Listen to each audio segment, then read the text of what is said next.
have come here to chew bubble gum and kick ass. And I'm all out of bubble.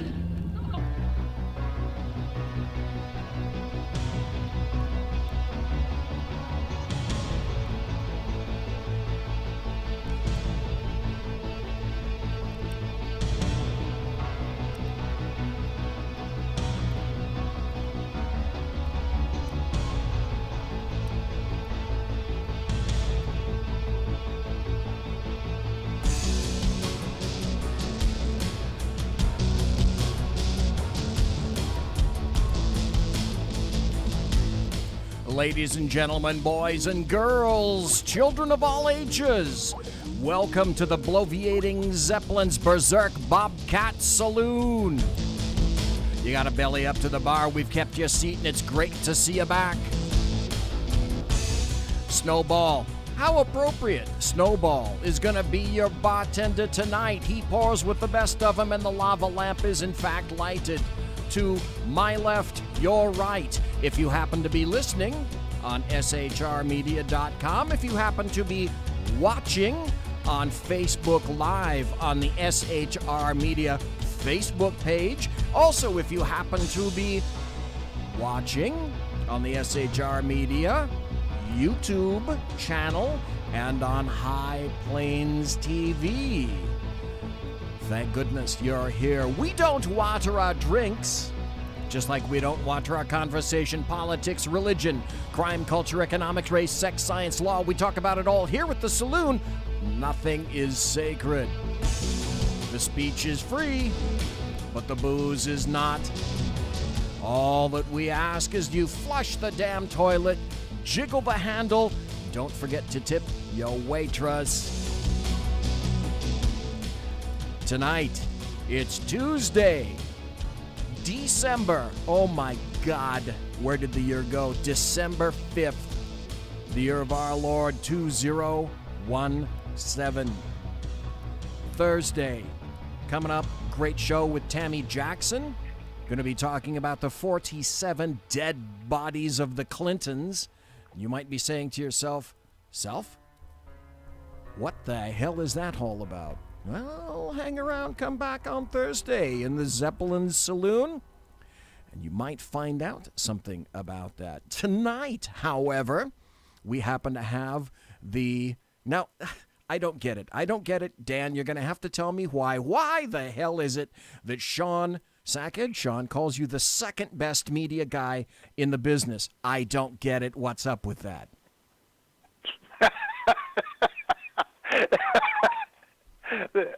Oh, good evening, BZ. You know what? That's kind of an inside joke between Sean and I. What's funny is, over the years, on a lot of different radio shows and stuff, whether we've been on Sackheads or my own show, or we've been guests on other shows. Sean and I kind of jack with each other. I'll send him really goofy news stories, or he'll bust my chops on the air, and one of my favorite things to do is to send him a text or something and mess him up while he's on the air. So it's kind of just a long-running inside joke between the two of us. Well, the nice thing is I get to screw with him live on the air here in the studio every Wednesday. I mean, it doesn't get any better than that to be able to do it live. By the way, what I'm talking about, folks, if you're not in the know, is every Wednesday right here on the SHR Media channel, you can hear the Sackheads Radio, Sackheads Sean, Sackheads Clint, Sackheads BZ, the triumvirate of wonderfulness. Every Wednesday, the best in late-night conservative talk. I am relegated. Hey, Dan, I'm just like you. I'm relegated to second place. I'm only great late-night conservative talk. They are the best in late-night conservative talk. Okay, all right. You and I are brothers in secondism, I guess, I suppose. Hey, can I ask you a question? It's actually now I think it's the Farmer's Almanac says it's going to be cold as hell this winter. At least that's what I can determine. So here in Sacramento, California, the belly of the beast, the Bill Mill, where we're broadcasting in the SHR Media Studios, literally not more than 2 miles that way is the literal belly of the beast, the capital of the state of Fornicalia, here in Sacramento. And we broadcast, well, obviously I am broadcasting behind enemy lines in occupied California, but it's actually been pretty damn cold here. We got a frost warning last night. We got a frost warning tonight. So where you are, which is not that terribly far from Amarillo, Texas, are you getting some pretty good chills there, Sir Dan? Well, I'll tell you, this weekend we were in the mid-70s. Monday we were probably in the mid-70s. And then today I think we topped out at 40 today. Now, here's what's wonderful about weather in the Texas Panhandle. Sometimes the weather you'll have 5 seasons. It seems like that. But you could experience just about every season in a single day sometimes around here. We in the summertime, our spring weather and our fall weather, absolutely beautiful. It's some of the most beautiful weather you'll ever experience, minus the occasional tornado and such in the springtime. Nah, no problem. But our thunderstorms are absolutely amazing around here and stuff. But in the summertime, here in the Panhandle, we can be as dry as can be. We can be as wet as can be. We can get up. The all-time record high where I live is 112 degrees. Is the all-time record high. In the summertime, we will average somewhere between 90 to 100 degrees. Normally, we'll stay in the low to mid-90s. But we will break the century mark several times during the summer. Now, come wintertime, when it gets to, it's not uncommon for us to have snow the middle of October here. What? Thankfully, we haven't had any snow yet. But come wintertime, man, we will get down, we will get down below zero. Our all-time record low here is something like minus 15. It's not uncommon for us to have wind chills in the minus 20, 30 range. When we have a good blizzard come through, we do get some 2 and 3 foot snowfalls. So we go from one extreme to the other here in the Panhandle. So if you like weather, man, you will experience here. And we also have one of these godforsaken things that you guys experience that we have in common where you live, and that's, of course, wildfires. We've been dry here. We've had about over 40 straight days that we haven't had any rain or moisture or anything. So it's gotten dry, and, of course, we've had a series. Thankfully, we hadn't had any big ones, but, we've had a series of smaller ones here, a couple of 100 acres here, a couple of 100 acres there. 5 years ago, we had a big wildfire here that burned over 1 million acres, took out about 500 homes. So that's something that we have in common with you is wildfires. It's a good thing that you're not watching live right now, because as you were talking about snow, I was making faces to everyone on the air, and I was mouthing the words, "No damn way, there is no." Come on, be serious. There's no snow in Texas. Jeez, nice try, mister. Nice damn try. You know what? There's mountains here. Our tallest mountain here is Guadalupe Peak. It's over 8,000 feet. So I mean, we have a little bit of everything here in Texas. That's what makes it great, man. All right. Speaking of wildfires, there is a massive wildfire in Ventura County.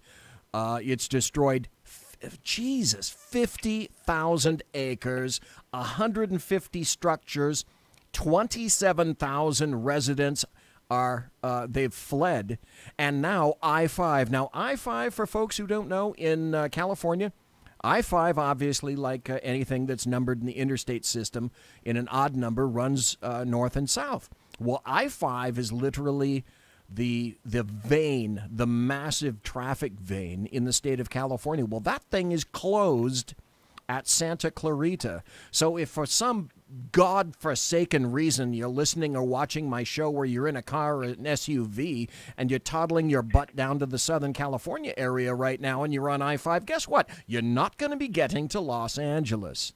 because I-5 is closed right now due to these massive wildfires. But I will say this, Dan, not last night, today and yesterday, even in Sacramento, the winds were absolutely incredible. Now, the firefighters down there are facing winds of up to 40 to 50 miles an hour, and they're not going anywhere.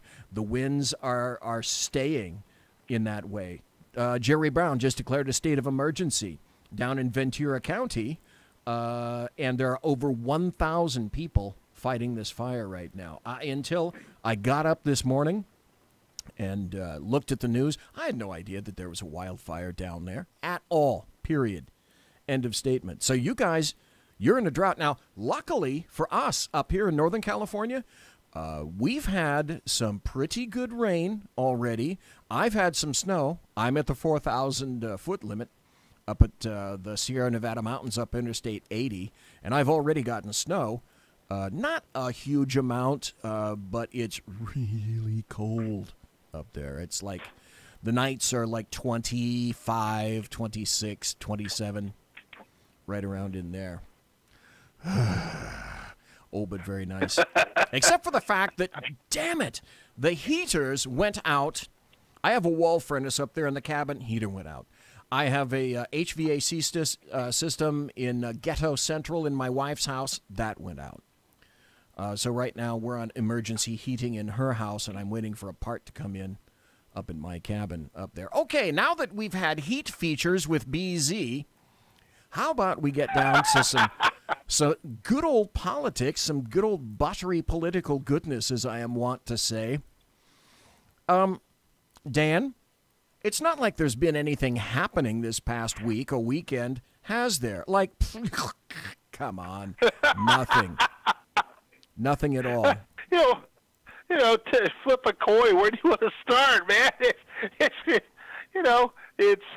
is absolutely. You know what? It seems like every few years you have something like this, where it just seems like there's one scandal after another, there's one conflict after another. But man, the deal over the sexual harassment, that's something that's hitting Republicans and Democrats. It looks like Roy Moore in Alabama is going to run away with that, despite all the allegations against him. Of course, Donald Trump has thrown his full support behind Moore.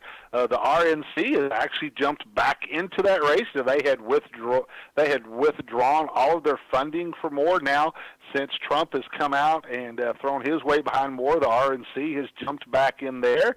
Then you have somebody like Congressman Flake, who wrote a check. Who sends a check to the Democrats. So, he wrote a check to pick, Jones. Man. Where do you want to start? Good God, mister. What I'd like to do is go a different direction the beginning of the show here, because I found two articles that I've noticed almost no one is talking about, but to me says a hell of a lot about the future, the potential future of the GOP. Now, we know that a lot of people are starting to move to the independent area. I'm a registered independent.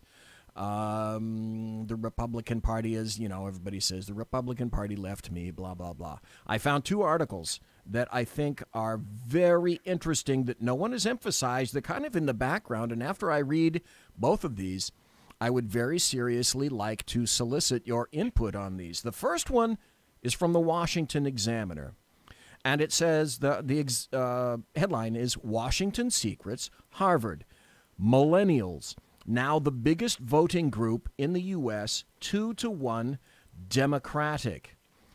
A new Harvard University poll on Tuesday, directly today, is blaring a loud danger signal to the Republican Party after finding that millennials are now the largest generation of voters, and they are overwhelmingly Democratic by a 2-1 margin. The latest youth poll from Harvard's influential Institute of Politics found that America's 18 to 29-year-olds prefer Democrats 65% to 33%, in part because they don't like President Trump and are fearful about the future. Now, hold on just for a second. I'd like to point this out.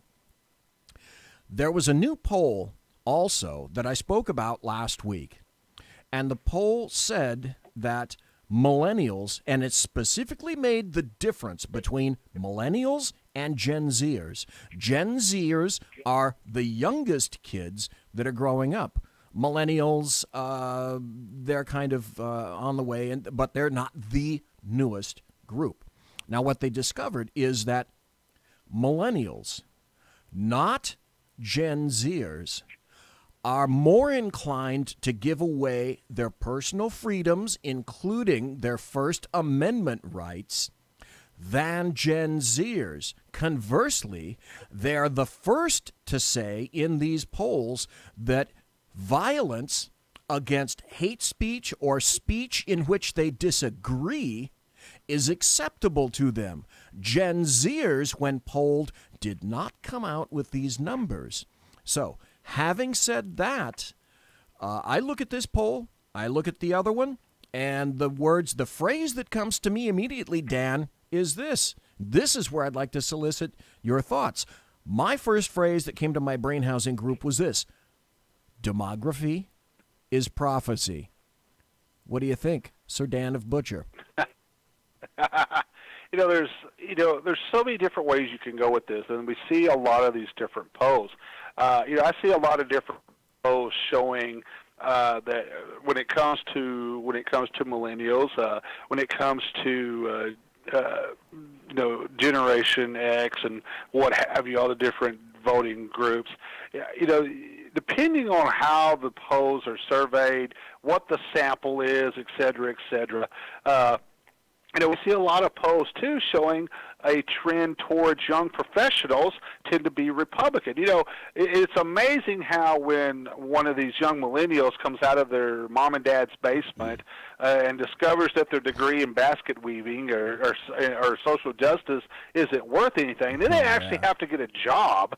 Yep. It's amazing how quickly they become a capitalist when they have to actually start paying for stuff.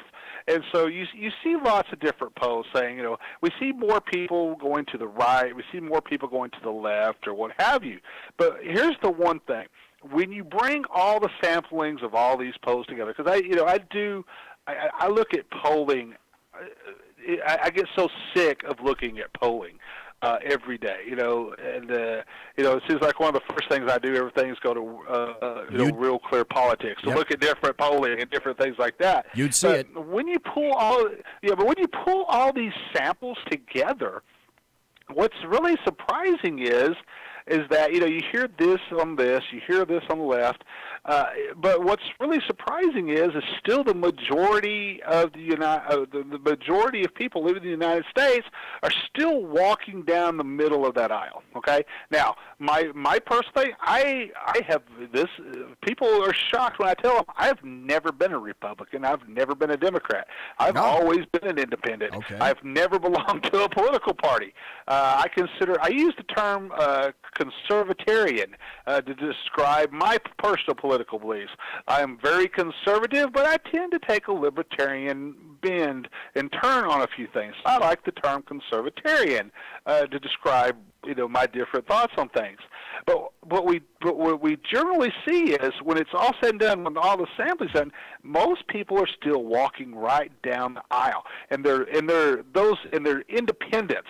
This is what is really, if you want to say what's dangerous to the political parties, it's more people that are fed up with not only the Republicans, but you can also look at all the different polls and all the data that shows people are totally fed up and pissed off at the Democrats as well. People have had enough of political parties. Now, where I look at some of this stuff, I go further than looking at the polls. I look at actions and seeing what is taking place in different parts of the country. Okay, and you see what's happening in California. The Republican Party's all but given up in California. Okay, you have this year. You have Republicans actually saying, "Is it worth it? Do I want to really run again? Or do I just want to keep, collecting my check and what have you? And you see this in other parts of the country, but you look and see. and in particular, in the rural areas, in the mid-size markets, in the mid-size regional markets, which is what I live in. I consider, I live, kind of give you an idea, I live in the Texas Panhandle where Amarillo, Texas is.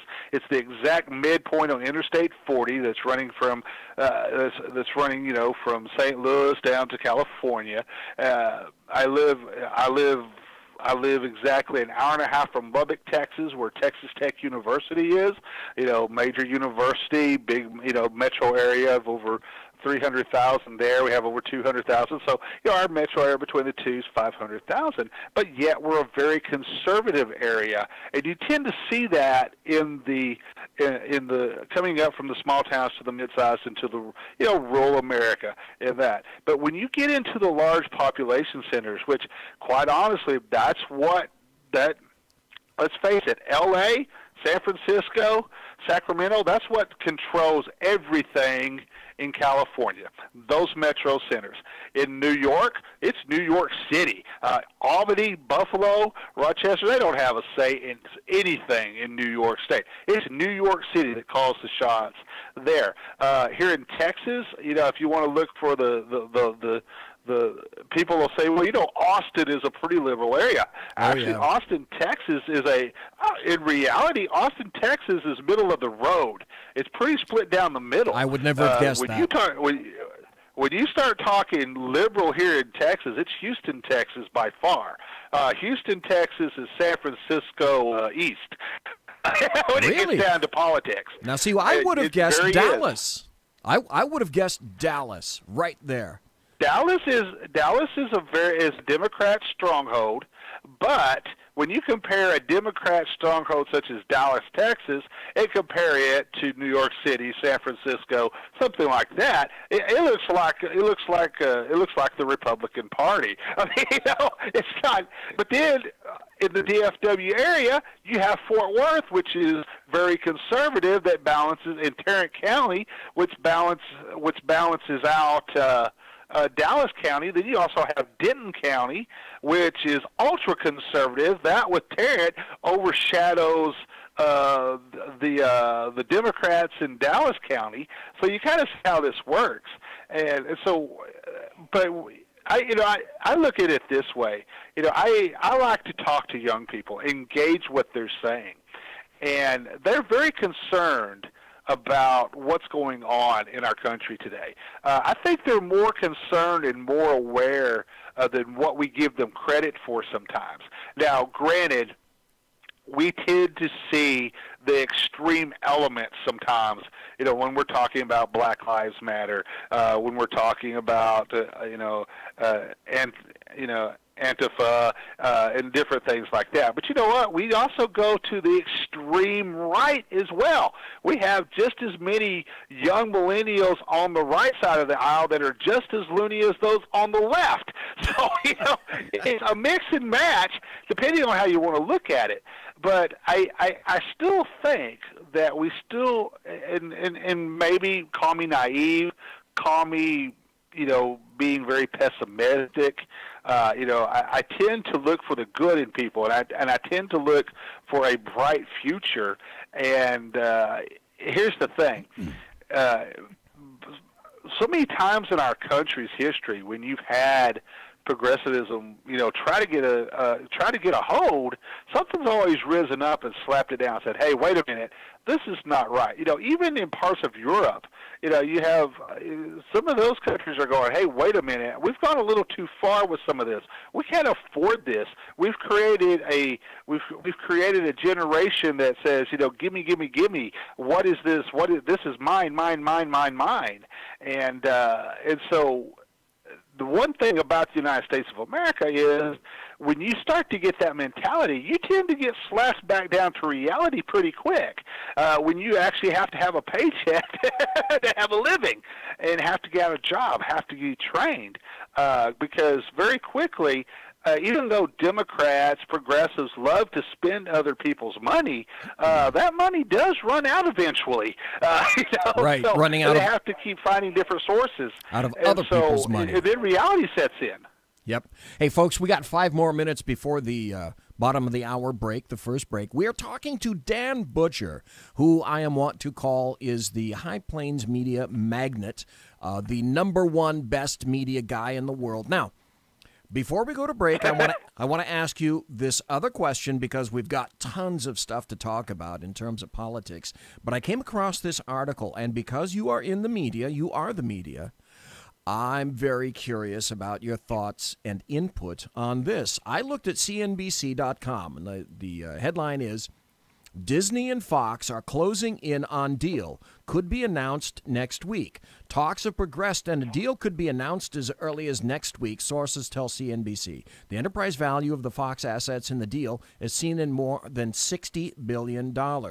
Fox would sell movie and television production assets and keep its news, sports, and broadcast network. Now, on its face, I would suspect that probably a lot of people are saying, people buy companies all the time. It's another corporate purchase. My first thought, because I'm weird that way, is, okay, Disney, which leans heavily left, purchasing Fox, which is about the only network left that has some people on the right on it, and it seems to be doing its level best to import more people from the left into Fox. Do you, Dan, see any kind of jeopardy? We got about 3 minutes left. Do you see any kind of warning flares, bells and klaxons going off of the purchase of Fox by Disney? Well, let me tell you what's going to end up happening is because we're seeing the same thing. A company's trying to buy Time Warner, and as part of that deal, that would include CNN having to be sold off as a separate entity. You're going to see the same thing if this goes through and Disney buys Fox. Fox News will not be part of the purchase. The reason being is because Disney already owns what? ABC. They already own ABC News. So I guarantee you the regulators will never allow them to own both the Fox News network and ABC. So Fox News will have to be sold off separately. And I think Disney really is not looking for Fox News per se. They're wanting more of the entertainment holdings that Fox has, and so that's kind of what they're looking for. But Fox News will probably end up just looking at past history on how a lot of these sales have gone. Fox News will be broken off and sold as a separate entity. The biggest question that I have then, okay, and that gives me a good answer with regard to that. But the next question that I had, and we got about 2 minutes left, is this. They stripped Fox out of that deal because, as you point out, Disney owns ABC, I think you said. And you can't have two massive media conglomerates together so that they really have a lock on lots of media in television. So the question is, if Fox kind of goes it, let's say Fox News specifically, if the Fox News channel ends up going it alone, then, Dan, the question is, will they be strong enough fiscally to stay in the marketplace and play and compete on something of an even keel with everybody else in the media? Fox News is still the dominant. It's far and away still the most dominant cable news network. And if this deal goes through, Fox News, you're going to see somebody, and I would suspect that probably one of the big, and I'm going to go out on a limb, but I'm going to make a prediction. But in this deal, if Fox News is stripped away, one of the big players to snap up Fox News would be Breitbart News. Watch that. Really? Really? And let me give you a reason why. Okay. Just today, Breitbart News made a major expansion of their radio assets on Sirius. So you need to be watching that. They just made a major expansion. Wow. They're expanding the number of shows they have on Sirius Radio. So Breitbart is already expanding on the radio side of things. So it would not surprise me at all to see them try to get into the cable network business and snatch up Fox News. And let me throw another name out there. Okay. And I know that Mercury Arts has had some issues money-wise. Oh, the Blaze. The Blaze, right. The Blaze and Mercury Arts would be another, because here's the thing, Glenn Beck still does have a lot of support. He still has, he has been very smart in the way they retooled the Blaze and the Blaze TV network and what they're doing there. It would not surprise me to see like Mercury Arts come in and with some other backing to try to snap up Fox News. Another name I would throw out there would be Mark Levin.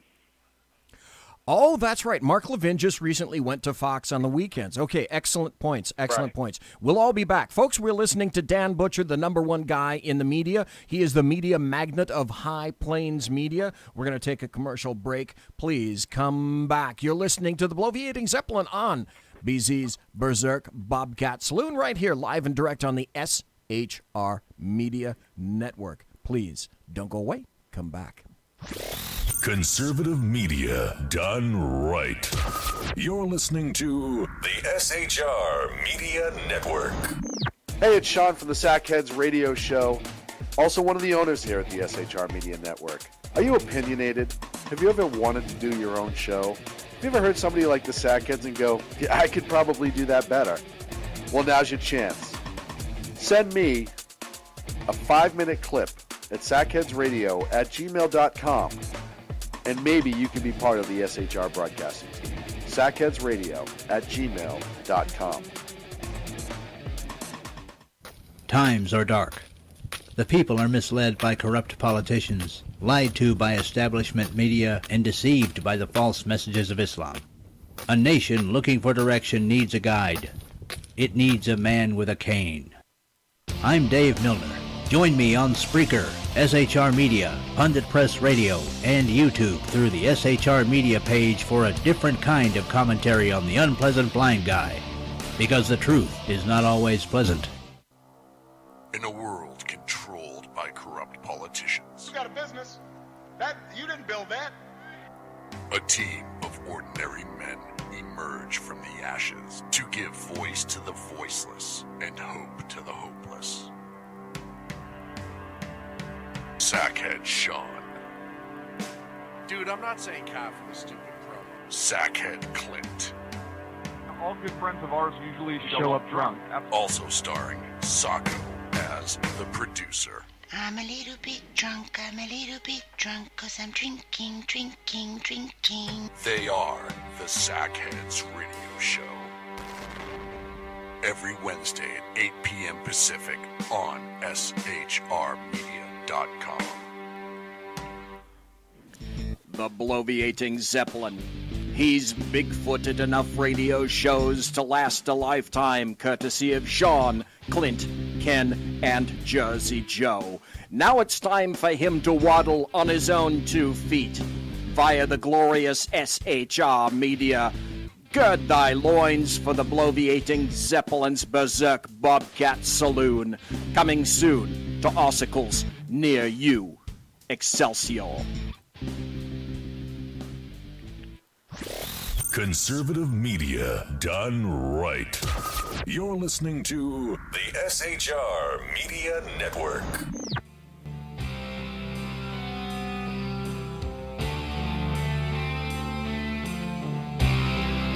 Ladies and gentlemen, boys and girls, children of all ages, hey, it's Christmas time. If you happen to be watching live on YouTube on the SHR Media channel, guess what old BZ happens to be wearing on the top of his bald pate?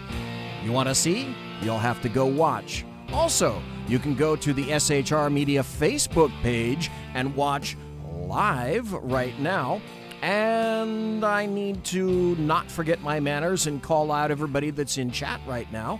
I am in chat. Mike is in chat. Great to see you, Mike. Dan, of course, is in chat. Simone of Simone Says is in chat. And Mary Brockman. Good to see you. Folks, we are talking right now to Dan Butcher, the #1 head dude magnet, M-A-G-N-A-T-E, not M-A-G-N-E-T, of High Plains Media. He is located in Tejas. And we were talking about media and some of the things that were going on in terms of the news. We talked about some wildfires and whatnot. But now there's way too much stuff in terms of politics. Before we go there, though, I want to acknowledge this. I think it was yesterday. You guys had a law enforcement officer shot dead in the line of duty while he was serving some warrants. And he was in, I think it was in San Marcos, Texas. He was shot and killed yesterday afternoon when he was serving a warrant. He was Ken Copeland, a veteran of the San Marcos Police Department since March of 1998. He was serving a warrant in the El Camino Real subdivision of the city where he was fatally shot. Police Chief Chase Stapp confirmed during a press conference on Monday night. Copeland, who was wearing a vest, and other officers were shot at by the suspect, much like in an ambush type of situation. Now, I haven't been to your site, but my guess would be that you've already written about this, Dan. Yeah, let me give you a little bit more background on this. Okay. Officer Copeland was actually working on his day off. He was working an overtime shift. He was working some extra overtime for, obviously, other officers said he was wanting to earn a little extra money for Christmas. Right. And so he was working an extra shift. This was supposed to be his day off. He was 58 years old, and of course he is survived by a wife and 4 children. So you're talking about a gentleman that had his life taken away. And, of course, he was taken away from his wife and his 4 children needlessly.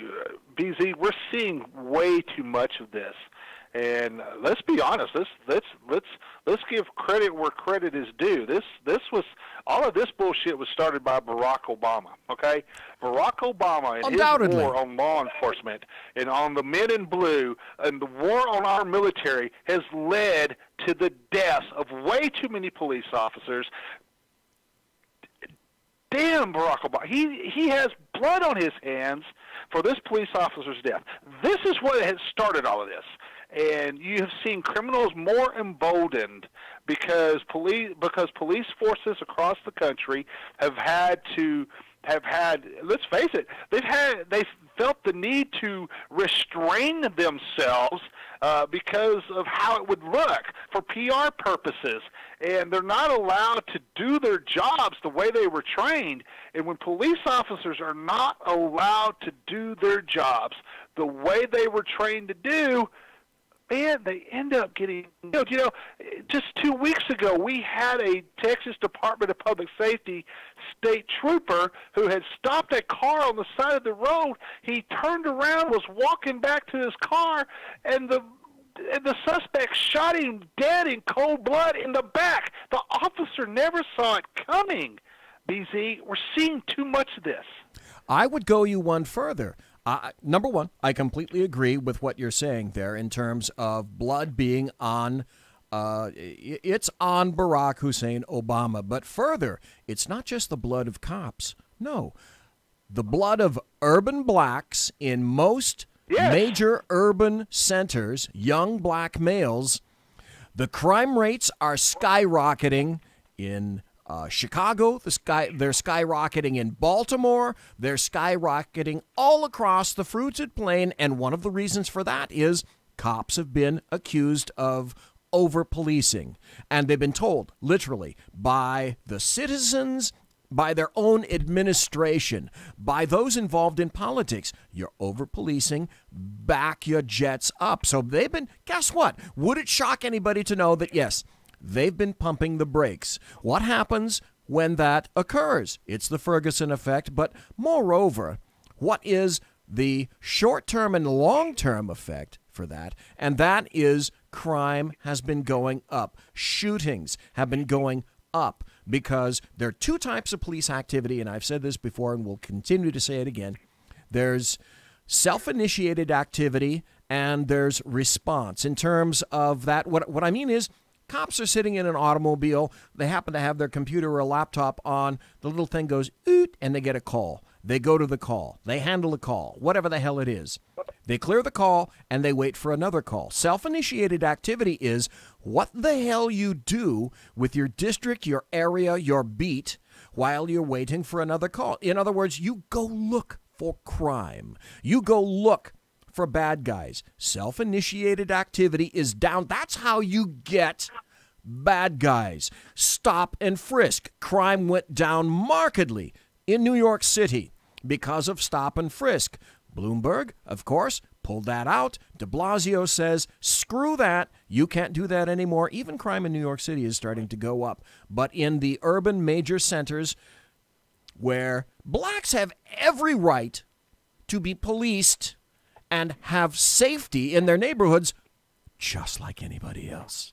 But because the cops have been accused of over-policing, they're pulling out. Now, yes, they're getting shot at a greater rate, especially in November. I got a story about that, but I'll talk about that later. But you're absolutely right. It's hurting the cops, and it's also hurting the citizens as well. You know, BZ, let me throw this little stat out there just to kind of sum this up and put all this in perspective. If you take black-on-black crime, if you take black-on-black murders out of the crime stats, okay? The United States of America has the lowest crime rate of any industrialized modern nation in the world. Think about that. You take just those stats out. You take the black-on-black crime out of the picture. We have the lowest murder rate. We have the lowest crime rate of any country in the world. And so this is something, and BZ, this is we can do a whole nother show on this. Hell talking yes. about how we need to address these things. But man, you know what? It starts with going back in and doing what police do, community policing, going in, being part of the community, meeting and talking with the people, learning what's going on in the neighborhoods. What can we do to do this to fight crime? What can we do to create jobs? What can we do to better educate these folks? To help them find jobs, to help them be entrepreneurs, to help them have pride in the neighborhoods, to rebuild the neighborhoods, et cetera, et cetera, et cetera. We could do 2 and 3 shows on that, and I have before. But bottom line is, this is something. And I think it's a tragedy, BZ. It's something terrible. that even with the new administration, that here was the thing. When Barack Obama was elected president, he had the one opportunity that he had the podium, he had the bully pulpit. The one thing he could have done is addressed all of these problems.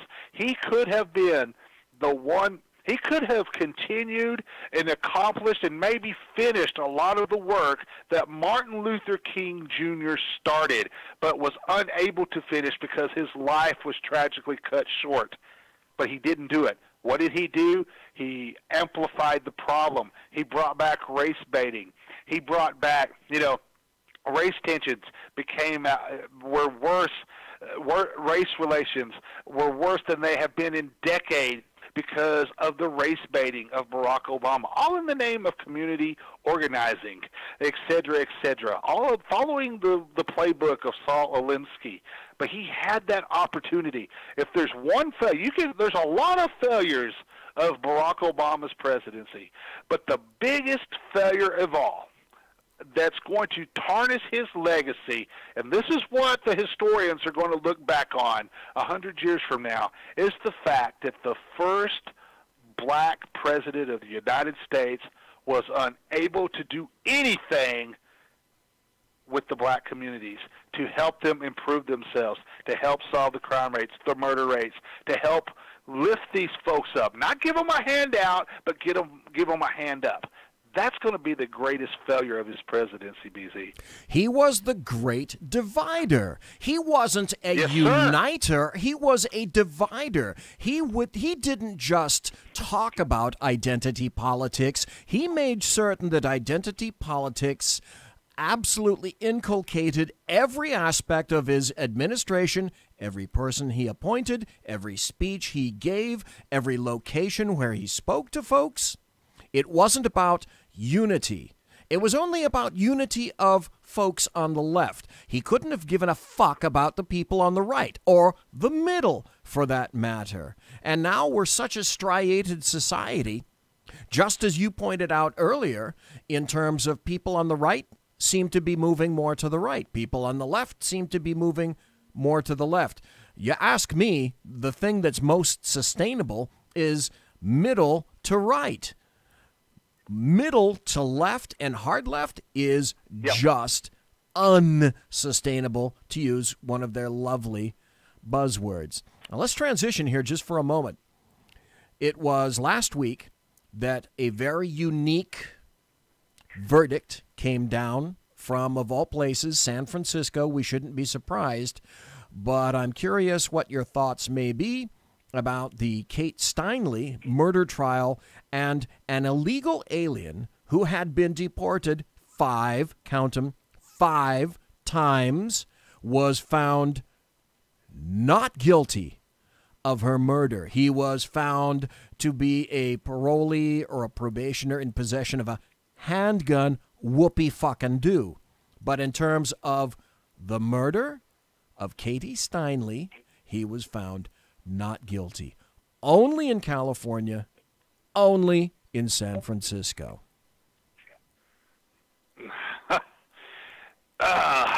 Okay, I'm good at I'm watching what I say here.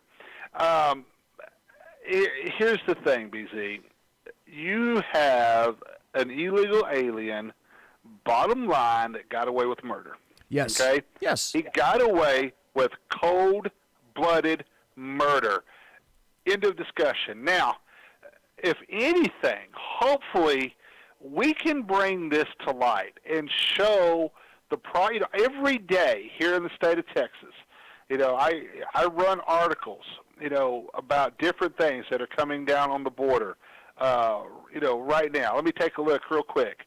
We had here in Texas, the Border Patrol agents just yesterday arrested 2 convicted sex offenders. It seems like every day I have a story here and there about running, where they stopped $1 million worth of drugs coming across here, there, everywhere. So if anything, maybe we can use this to highlight remember, I have no problems with people that want to come to this country legally. And we can debate, what we're going to do with illegal aliens that are already here and what have you. But there is no debate when it comes to dealing with repeat offenders that keep coming across the border. We keep having here just yesterday 2 convicted sex offenders were caught down in Laredo trying to come back across the border. Folks, and now you'll hear the liberals argue, well, that's just a small percentage of the problem. Well, you know what? That small percentage of the problem is a very big problem crime-wise in the United States, whether you're dealing with gangs, the drug cartels, or what have you. The term MS-13 should scare the living shit out of you, BZ. Any of these type of gangs. I have another story where they arrested a known gang member coming across. This is a gang of known illegal immigrants. We have a gang of known illegal. They're all illegal immigrants. So here's the thing. Hopefully, if anything else, this young lady's tragic death, as unfortunate as it was, hopefully it will shed some light and put the spotlight on the very serious problem that we have with illegal alien crime. Okay? Now, once again, our friends on the left are going to argue, well, you know what, these are just a small part of the problem. They're not that big a deal. They're a very big deal when you're talking about these folks that are repeat offenders, very serious crimes, murderers, gang members, drug runners, et cetera, et cetera. We're not even getting into talking about human smuggling yet. We're talking about, and when I'm talking, and I'm not just talking about smuggling illegal aliens across the border. I am talking about smuggling young girls across the border into the United States, into the slave trade. Think about that. And most of these are minors that they're shipping, they're smuggling these people in to the country and putting them into the slave trade, to work off their money, whatever. And then, of course, they're indebted and serving to these people probably till they die, because then they usually are hooked on drugs and have all kinds of other problems. So we're not even getting into the human smuggling aspect of all this yet. But hopefully we'll be able to shed some light and show the dangers of especially of the very serious and dangerous crimes of illegal aliens, especially people like this guy that had been deported several times on various different charges, serious charges. This guy was a known criminal. Yes, he was. Quote unquote, his gun accidentally went off. Bullshit, that gun didn't accidentally go off. Whether he was trying to kill himself or whatever he was doing, it led to the death of this young lady, and he should have paid the consequences for it. Now he's going to get deported. Here's the thing: this is how this is going to play out. He's going to serve his time for being a felon in possession of a gun, and then he's going to get deported. And guess what the asshole's going to do? He's going to sneak back across the border again and get into the black market, into the black market economy, working until he kills somebody else. That's what's going to happen. But hopefully we can put a spotlight on the dangers of sanctuary cities, on the dangers and the growing problem. This is not just something, it gets swept under the rug, but this is a growing problem of crime by illegal aliens because they've become more emboldened. Now, I know that, Homeland Security put out a statistic yesterday showing that border arrests are at an all-time low, but here's the thing. The people that the people that are coming across the border now tend to be where we have these these mass border crossings during the Obama administration. The people that tend to be coming across now tend to be the more dangerous and violent people that are sneaking across over and over and over again. Yep. Professional sneakers is a good way to put it. Yep. This guy was a 5-time deportee. The interesting point about this is that he was also a 5-time deportee and a 7-time felon here in the United States of America. What a lot of people overlook is that this jury, for example, consisted of millennials, complete millennials. And the other thing that's very interesting about this, and I wonder if this is purposeful, is this jury was not sequestered. They found him guilty of a felony for possessing that stolen gun. And so out of that, the maximum in California that he could get behind that is 3, count them, 3 years. Then they focused on the gun. The millennials focused on the gun. As you indicate, the defense attorney said that the gun went off. There was one shot. Well, I happen to know something about that. I was the range master for our 2,000-plus deputy sheriff's department. And as the range master, it was my job to know a lot about various firearms. The guy that had his gun stolen out of his G-Ride, a BLM agent, had a 6 Sauer P239, which in .40 caliber. And a 6 Sauer P239 has a trigger pull of ranging, and it can range. It's not, each gun is not exactly the same. And that takes a trigger pull of about 10 to 11 pounds, double action, which is how that gun rests because you have a decocking lever on it. And if it happens to be in single action, it takes anywhere from 4.5 to 5 pounds to make that go off. Now, any and every law enforcement officer issued a Sig Sauer decocks the weapon so that in order to pull the trigger to make the gun go bang, it's in double action, which means that it takes a good 10 pounds of pressure to make the gun discharge. If it was in single action, it was because that fuckhead put it in single action. So the chance, the possibility of that particular gun, the 6-hour P239, going off by accident, air quotes, are twofold: slim and fucking none. So that tells me, number one, this jury has no damn idea about guns, doesn't want to know anything about guns, and there's also this point. The jury at one time asked that, could we see the gun? Could we pull the trigger on the gun to see what that is like? They were refused. Now, the other question is this, and this is just like Mobley in Baltimore, who, in my opinion, overcharged on all 6 of those officers in Baltimore PD. And by the way, if folks you didn't know, she's being sued for overcharging. She's losing her job because of that. However, that being said, this district attorney is either A, grossly incompetent for going for murder one in this, knowing the background of San Francisco, so he's either incompetent or that was a purposeful overcharging to make sure that the jury did its job and this guy received the minimal amount of charging. Why is it that they could not have said, considering the circumstances, perhaps it's more accurate to go for involuntary or voluntary manslaughter? If you had charged that and brought that before the jury, my guess would be you very well may have been able to pull it off. So either this district attorney in San Francisco is a fucking moron, or it was purposeful.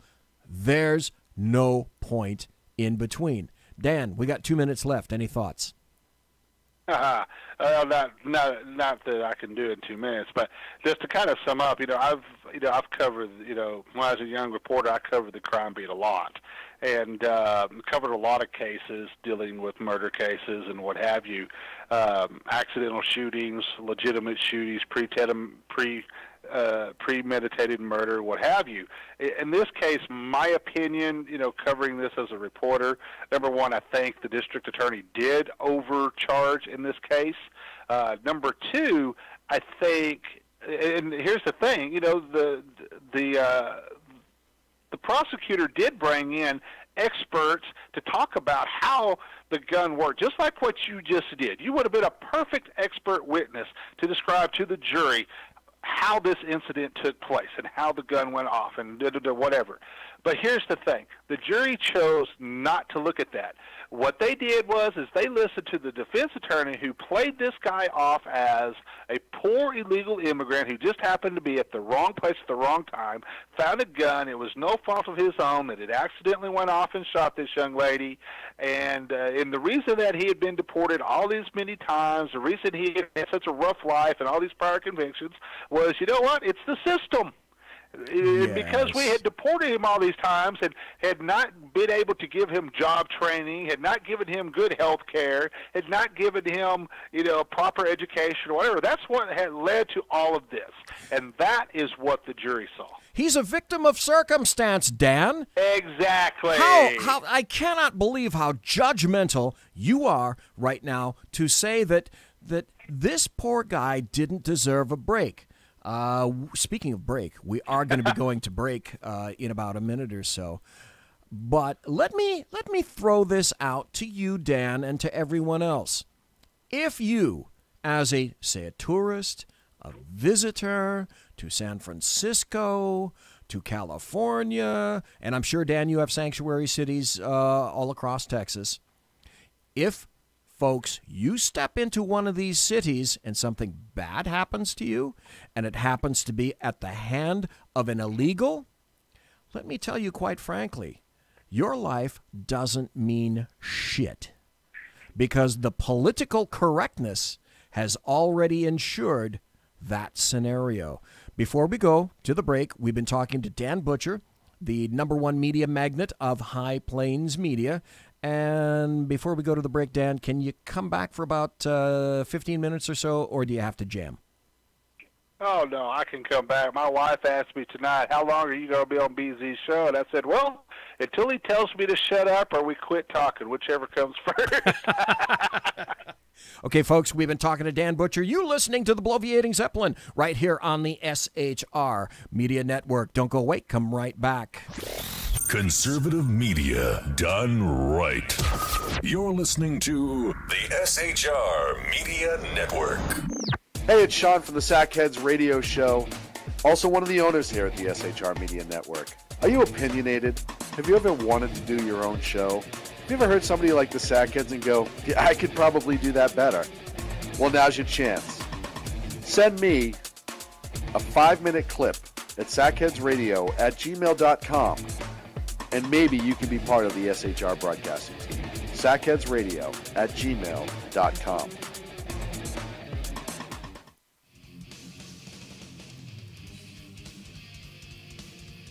Beware, the Jersey Takeover is here. Every Monday through Friday, 9 p.m. to 11 p.m. Eastern Standard Time, you can catch Reaver Common Sense Show hosted by Jersey Joe, right here on shrmedia.com. Only Jersey can deliver hell like no one else. So consider this your fair warning.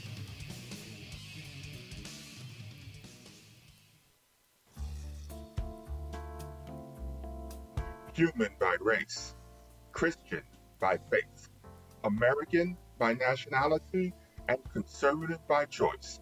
Reverend Ralph J. Chittum Sr. is the right guy on SHR Media from 8:05 to 9 p.m. Monday through Friday.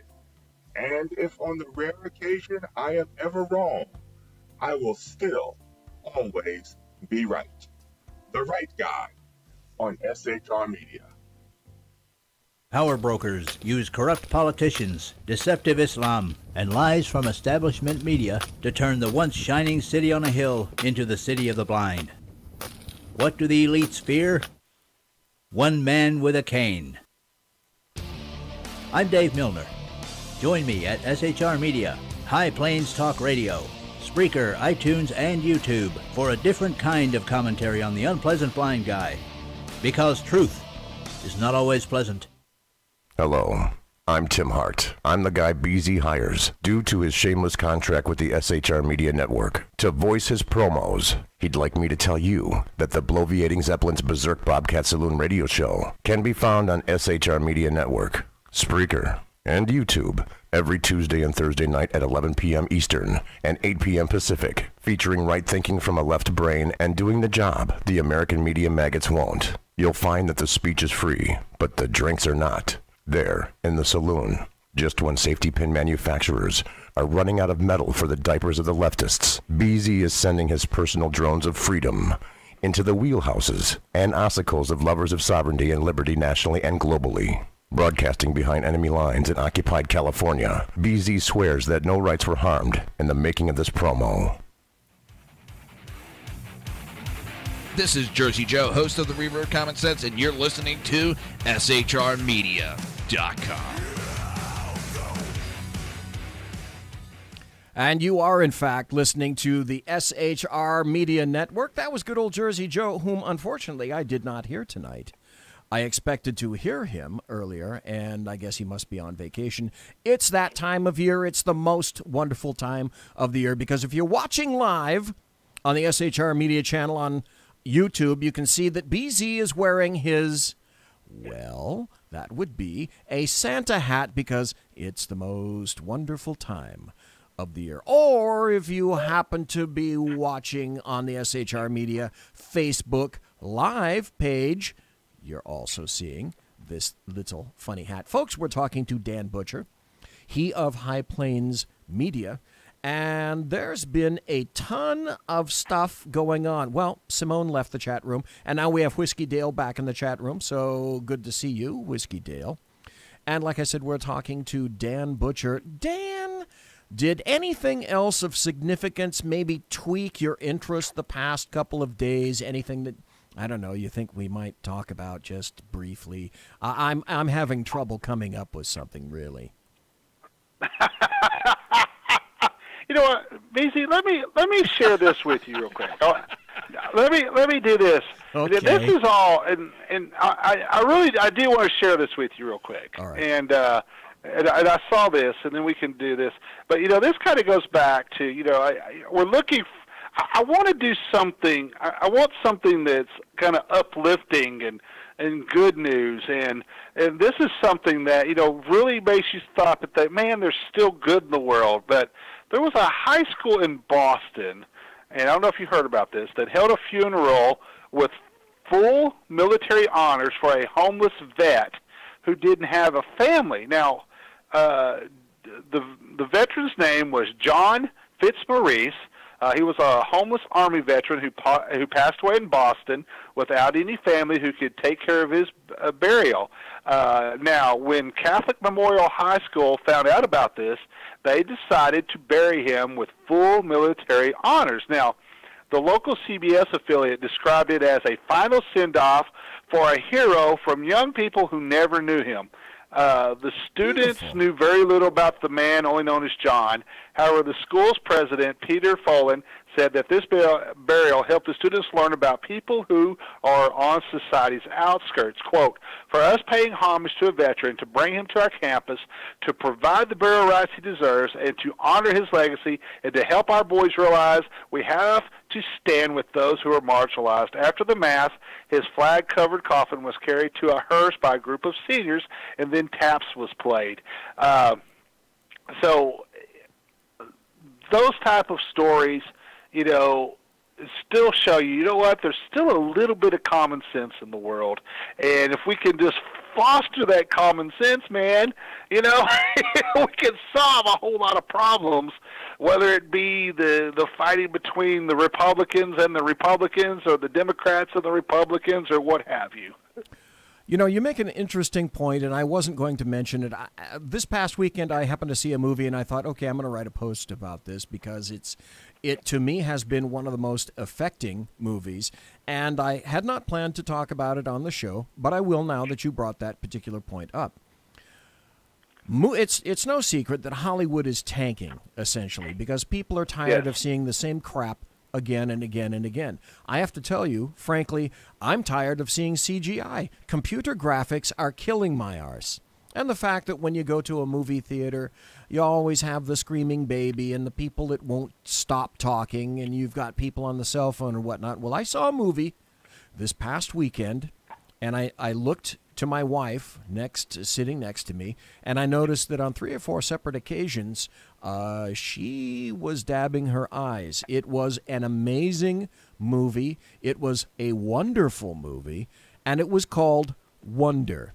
If you have not seen this movie, folks, I would highly recommend that you go out and see it. If you're tired of the politics and the crap and the bullshit, and you just want to get away and see a good damn movie with a great story and an invigorating story about actual innocence instead of something premeditated and short, go see Wonder. It's about a child who was born with a facial defect, who has been homeschooled, and it's essentially about now he's got to go to public school. He wears this astronaut helmet because he loves all things to do with space. And it's about how he's accepted, first not accepted, and then accepted in this school despite his massive facial deformity. The kid that played Wonder, I think he's supposed to be about 6 years old, 7 years old, something like that. He is an amazing little actor. If you want to see a great movie, I normally don't plug movies, but it's that time of year.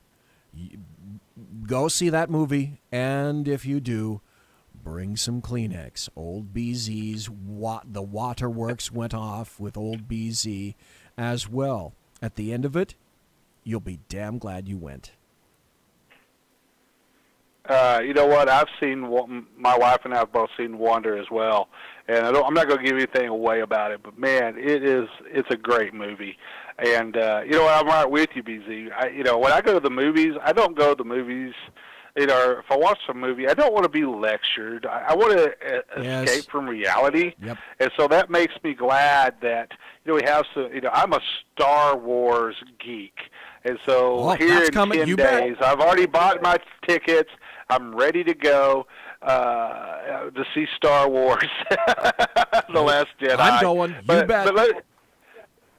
But let me tell you, there's another movie coming out. Now, here we are segueing into movie reviews on the entertainment portion of the Berserk Bobcat Saloon.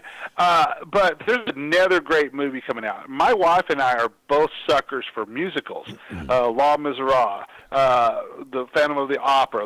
We love those type of musicals. Yeah, Hugh Jackman. But there's one coming out that is called The Greatest Showman. And this movie stars Hugh Jackman. Hugh Jackman. Of course, Hugh Jackman, famous for playing Wolverine.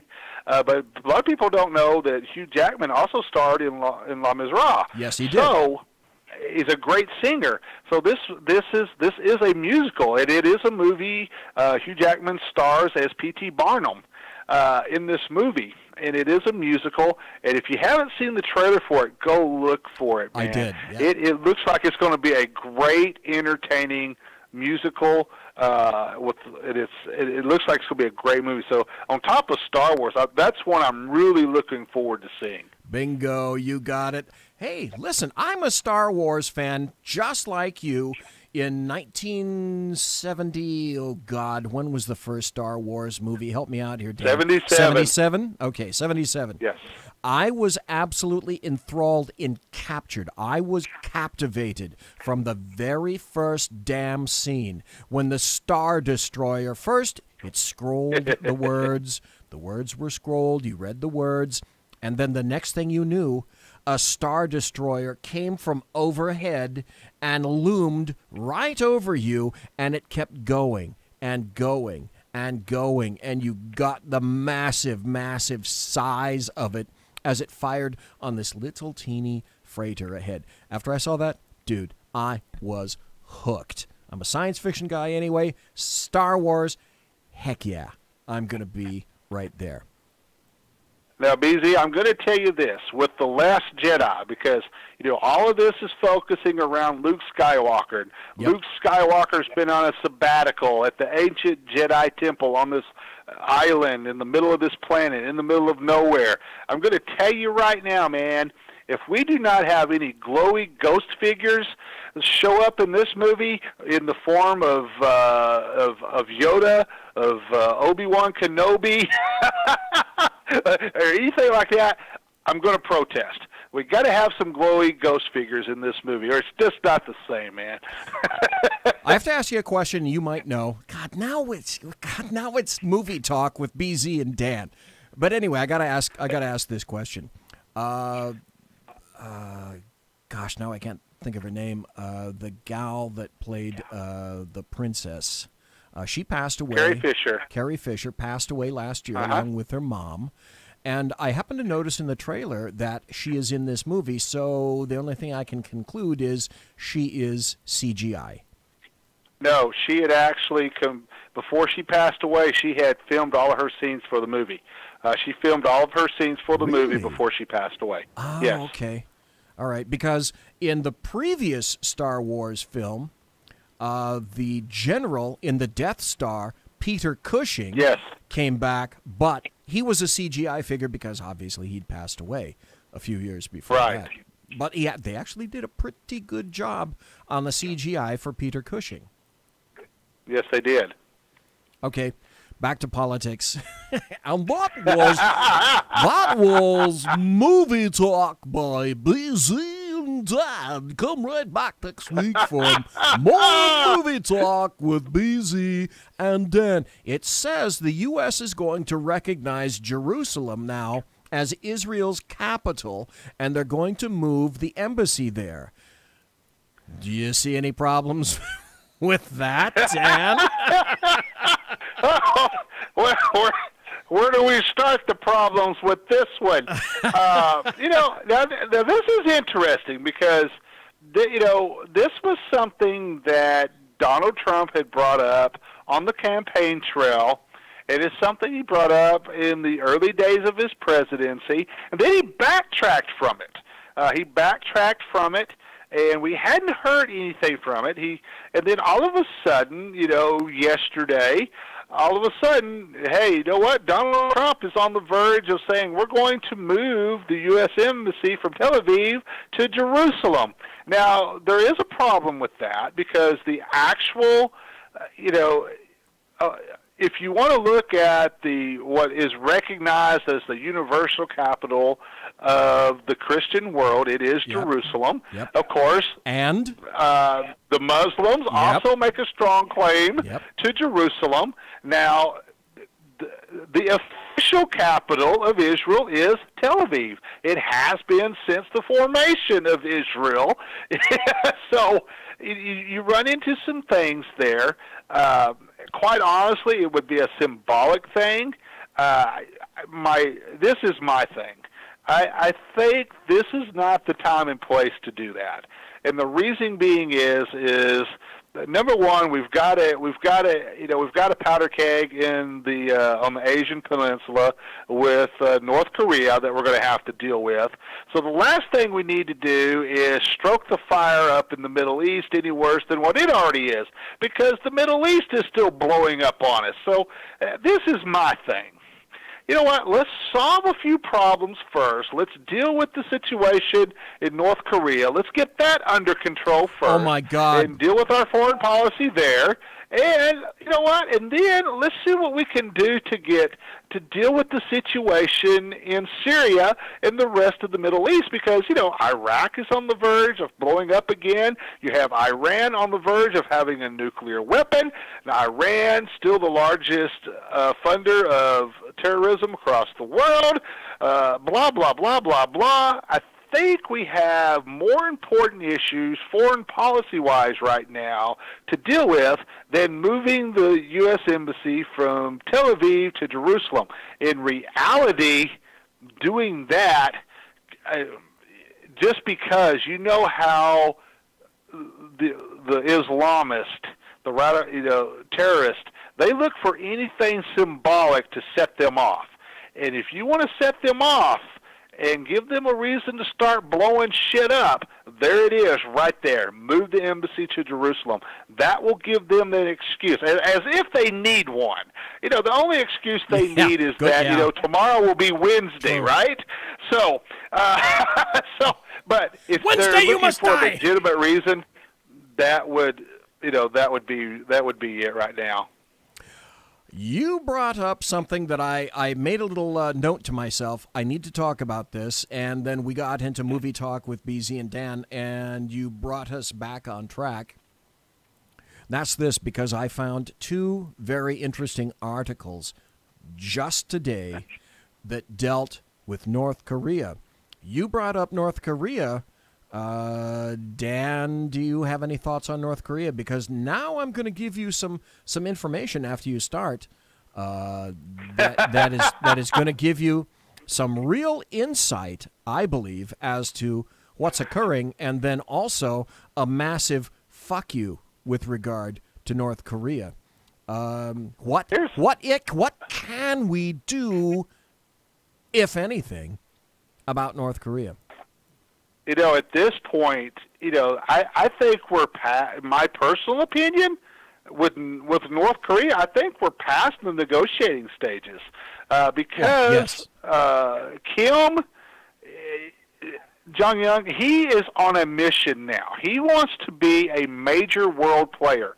He wants to be a major world player at the expense of his own people. We had stories coming out, defectors are coming out saying, hey, there are millions upon millions of North Koreans sick now because of all of the nuclear testing they've done, because of all the nuclear exposure. Yep. So now you've got millions of North Koreans that are sick and dying because this guy is on an ego trip because he wants to be a world player, and he sees his way to be a world player is to have a nuclear weapon. He thinks, in his mind, in his mind, he thinks that he is more important in the world than China, the United States, Japan, what have you. And whenever you have test missiles that are being lobbed into the Sea of Japan, at Japan, you know what? One of these things eventually, whether it has a warhead on it or not, is going to go across the Sea of Japan, and it's going to strike the Japanese mainland. And guess what? We have no choice at that point but to react. It's on. You know, it's on then. That's exactly right. Here's one of the articles that says a lot to me about what's going on in North Korea. And of all places, this came from Senator Lindsey Graham. He said he thinks that U.S. families need to move out of South Korea right now as the U.S. and North Korea get closer to war. That's exactly what he said. He expressed confidence in the Trump administration's ability to manage the conflict, but he says, and I have to agree with him, the U.S. is running out of time and that war has become much more likely. You make an excellent point. All it takes is one techno fuck-up, and you drop a missile, even if it isn't, if it has no warhead whatsoever, and you drop it for whatever reason on Hokkaido or Okinawa or actually the main island of Japan itself, you're going to have a massive war. I can think of no other option. But Lindsey Graham made a very salient point to American families to get the hell out of South Korea. Any thoughts about that, Sir Dan? They should have been gone yesterday, man. Yep. This is how serious this has gotten. And let's be honest, you know, one president after another until Donald Trump, Republican and Democrat, has always swept this problem with North Korea under the rug, or they've tried to buy them off. You know, we just give them a little more money, you know, they'll go away and they'll do this. Well, now the North Koreans, we're putting sanctions on North Korea, but they're continuing to do it. So you're sitting here, okay, we're putting all these sanctions on North Korea because you know Kim doesn't care about, as long as he's fat and happy, he's fine. He doesn't care about feeding his own people. He might care about them if he's running out of people and they're dying at too fast of a rate. He might start feeding them, but he doesn't care about his own people. He doesn't care about, I'm to the point where I'm not too sure that he cares about sacrificing his own people in the event of a nuclear war. So you have to stop and think about some of this. There seems to be not the mentality in North Korea seems to be the same, especially in the military leadership, and in Kim himself, seems to be that of Islamic terrorists. You know, Islamic terrorists have no sense of self-preservation whatsoever. True. Their ultimate goal is what? To die and to kill as many people with them that they possibly can. And that seems to be the ultimate goal in North Korea, too. And, it goes a lot further than, just stopping their nuclear program. We're going to have to go in and have a regime change.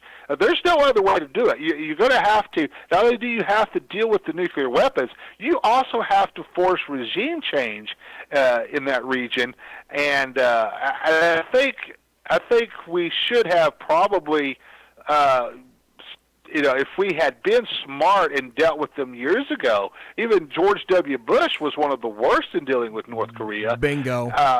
We should have started pulling our people out long ago, and I think, and that's actually something I think you're going to see pretty quick. I think you will see the State Department issue the order for all U.S. citizens to leave South Korea, and I would even say you might even see a massive pullback of a lot of our civilian personnel off of the bases on Okinawa and in Japan, etc., and all along the Asian Peninsula. I think you may see a big evacuation of a lot of our civilians, especially when it comes to spouses and children.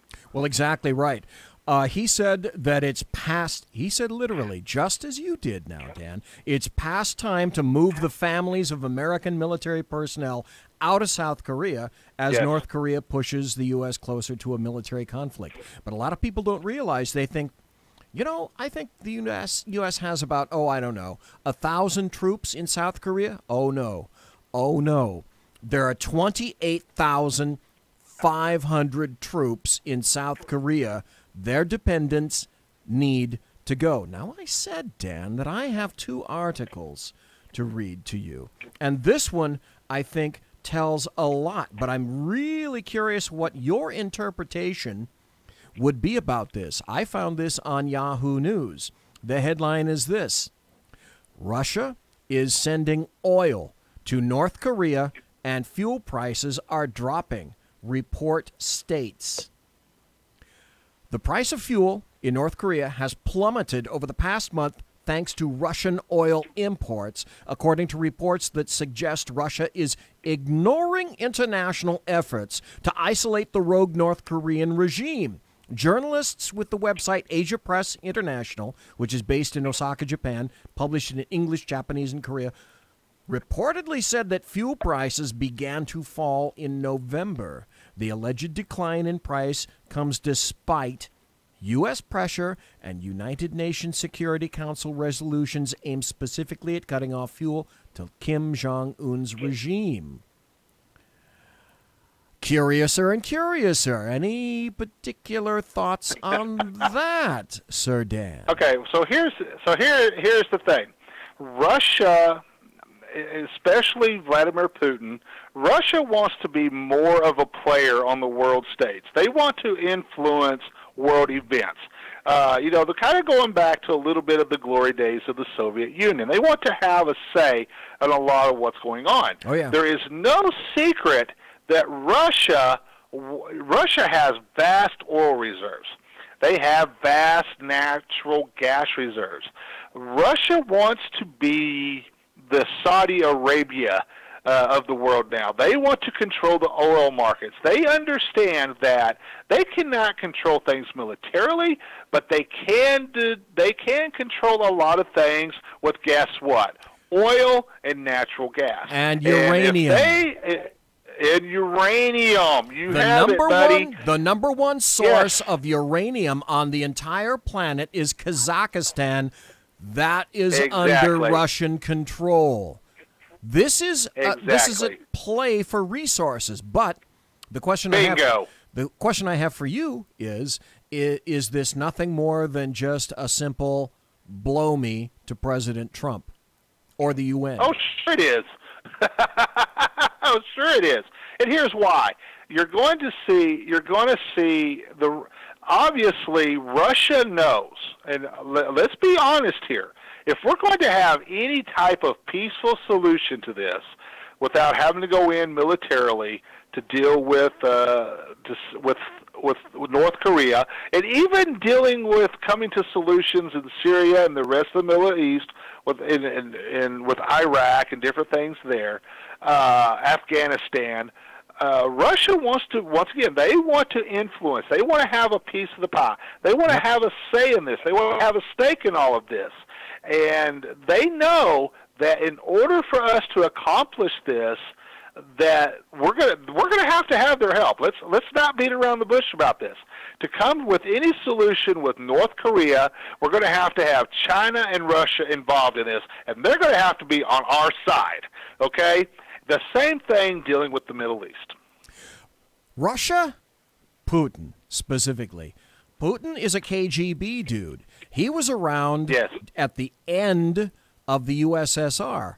People call it Russia today. At one point, millennials have no damn idea that it was called the USSR, the Union of Soviet Socialist Republics, before everything became, the popular term is balkanized. That said, Putin would love to get the band back together, so to speak. He would love to see a return to Soviet domination of that area. One final thing. We got less than a minute to go before we hit the break. Europe is very much beholden to Russia, just as you they are. said, because of petroleum. Yes. I have. Not, Oh, I'm sorry. Go ahead. well, and it's not so much oil in Europe. It's not so much oil. China is a big purchaser of Russian oil, and a lot of that will funnel back into North Korea. Russia is a major natural gas player in Europe. The primary source of heating in Europe, of course, number one still is heating oil in some areas, but natural gas, because Europe doesn't have any vast resources. It's all in Europe, so all of the heating gas and stuff has to come from Russia. And if Russia cuts that off, my God. It will be bad. Okay, folks, we got to take a break. We are talking to Dan Butcher. He is the owner of High Plains Media. He is a media magnate. And I have only one statement before the break. Dan, we're going to talk about this when we get back. Dan, did you know that your DNA is an abomination? Conservative media. Oh, you bet done it is. Right. I know what you're going to talk to about the when we come SHR back. Media Network. Featuring right thinking from a left brain and doing the job the American maggots won't. BZ is fundamentally changing America one diaper at a time.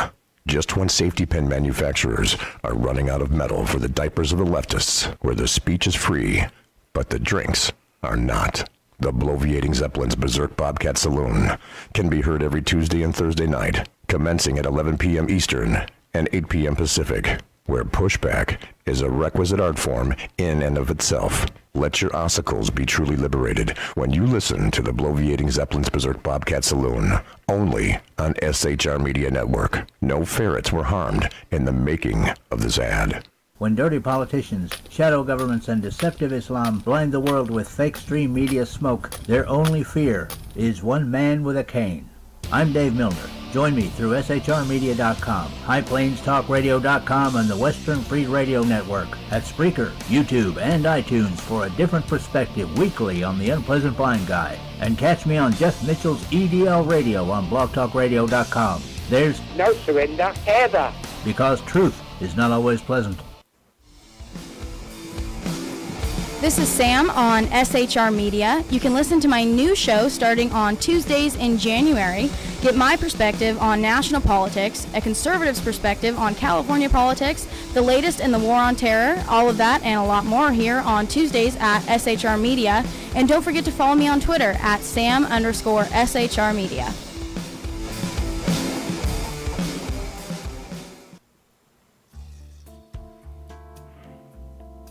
Human by race, Christian by faith, American by nationality, and conservative by choice. Reverend Ralph J. Chittum Sr. is the right guy on SHR Media from 8:05 to 9 p.m., Monday through Friday. And if on the rare occasion I am ever wrong, I will still always be right. The right guy on SHR Media.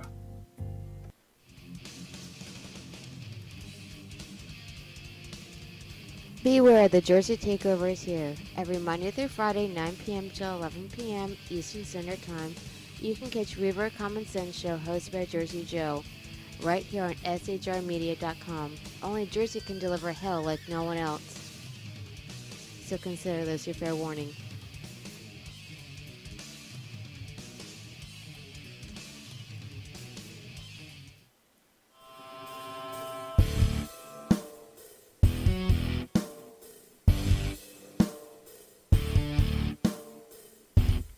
In a world controlled by corrupt politicians, a team of ordinary men emerge from the ashes to give voice to the voiceless, hope to the hopeless, clues to the clueless.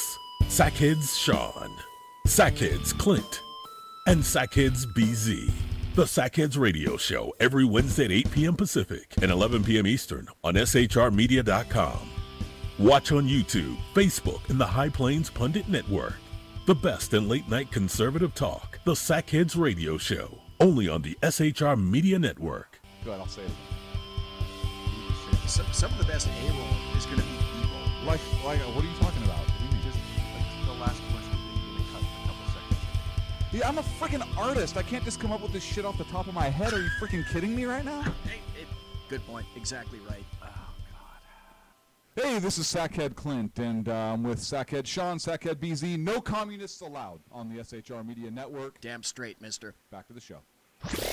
Conservative media done right. You're listening to the SHR Media Network. You are, in fact, listening to the SHR Media Network. It's the bloviating Zeppelin, right here live and direct from the SHR Media Studio, broadcasting behind enemy lines in occupied Fornicali. It's the Berserk Bobcat Saloon, and we've been speaking for the past hour and a half with Dan Butcher. And we originally thought, okay, we'll chat for, I don't know, half hour. Then it went to an hour. Then Dan in chat said, well, this was certainly a small little teeny portion, wasn't it? And the answer is, okay, we're off like a prom dress. And we've got the last segment of the show. But what the hell? I got to tell you, Dan, I love talking to you anyway, so... for me, this is a hell of a lot of fun. I mean, I could be reading stories and whatnot. I'd rather be chatting with you. Anyway, it's Tuesday. It must be Belgium. Dan. I mentioned... BZ, yeah, go ahead. I don't know if a lot of people know, but when I come on the air with you, I literally don't have a clue what we're going to talk about. I know. BZ just throws whatever at me, and that's what we talk about. And that's what makes this so fun. I don't have a clue what we're going to come. BZ just sends me a text, says, hey, Dan, you want to come on tonight? Sure. And here we are. You going to come on for 15 minutes? Yeah, I'll be on until midnight as usual, BZ. No problem. But quite literally have no earthly idea what we're going to talk about. And this is, you think this is fun for you, man. I have an absolute blast when we do this. It's just because I never know what we're going to talk about and where it's going to go, man. I have to agree, Dan. This is, I don't know, maybe it's too much inside baseball, but Dan is absolutely right. It's Tuesday, and I like talking to Dan on Tuesday, and he's done anywhere from an hour to a half hour to 15 minutes to sometimes, well, like tonight. What the hell? It's way past fuck it time, so we'll probably take it to the end. Probably take it to the end of the show, I've already taken the off-ramp for Fuck Me Over Town, so I may as well just screw it. Go to the end of the show, because it's so much damn fun. But Dan is right. I'll send him a text, and I'll say something like, hey, Dan, you up for some chat on Tuesday? And Dan will send back, I got to balance my checkbook or clean my fish tank, or, yes, I would like to be on your show, and then that's the end of it. I don't say, Dan, hey, how about let's talk about X, Y, and Z? I say usually in reply, hey, thanks, Dan, I'll see you. And that's exactly how it goes. But the other point of that is I find it fun. You find it fun. We get to bounce some crap back and forth off of each other. We do movie talk and whatnot. It's almost like a little mini Sackheads, because it's sort of stream of consciousness. Speaking of stream of consciousness, I asked you, Dan, before the break, were you aware that your DNA is an abomination? Oh yes, my DNA is an abomination, and did you know that also if I eat, if myself as a white man, if I eat meat, did you know that makes me overly aggressive? It makes me too much of a male, egotistical asshole. Did you know that as well? I mean, come on, Dan. Let's admit it. These are facts and evidence, right? I read this article, but with all the crazy bullshit that's come out these days. And again, that's another reason that this show is late at night, because we say B and S words. This is an article from the WashingtonExaminer.com. And the headline says, Campus Newspaper Editorial, your parenthesis brackets, your white DNA is an abomination. You can't write this stuff. Well, guess what? Here's why you know about it, because that's an opinion piece in a Texas State University student newspaper, and it tells all the little Caucasoid students over there that your DNA is an abomination. And here's a quote from the article. When I think of all the white people I have ever encountered, whether they've been professors, peers, lovers, friends, police officers, etc., there is perhaps only a dozen I would consider decent. Student author Rudy Martinez, that's a clue, writes in the University Star. Without much of any kind of a, I don't know, like a biological explanation, this dude Martinez says to his white readers, and he goes on, he writes, "You were not born white, you became white. You don't give a damn." And then later on in his thing, he calls the police, just as you and I were talking at the first section of this show, he calls the police fascist foot soldiers and says that a white supremacist inhabits the White House. This is endemic. It's around the nation. This is, again, more of what concerns me about Gen Zers and millennials, and these are the folks to whom we will be handing literal control of this nation to people in these age ranges right now. This is the kind of stuff they're reading and writing in college. I don't know if you happen to do an article on this thing, but once I saw that, I thought, now he did get removed from the newspaper staff, but the Texas State University, all the imbeciles there said, it's just a kid. It's just a kid. What does he know? So he's innocent. Yeah. Mm-hmm. Yeah.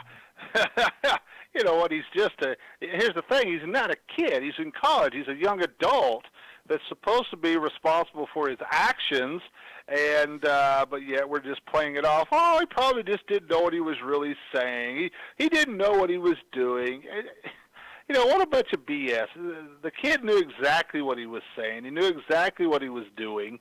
It's just, this, once again, you would think this stuff is too good. This is the type of stuff, hey, you know what? You start reading it, you're going, hey, this is The Onion, this is pretty good. This is pretty funny. And then you realize, oh, no, this is student newspaper. Yeah. This guy's serious.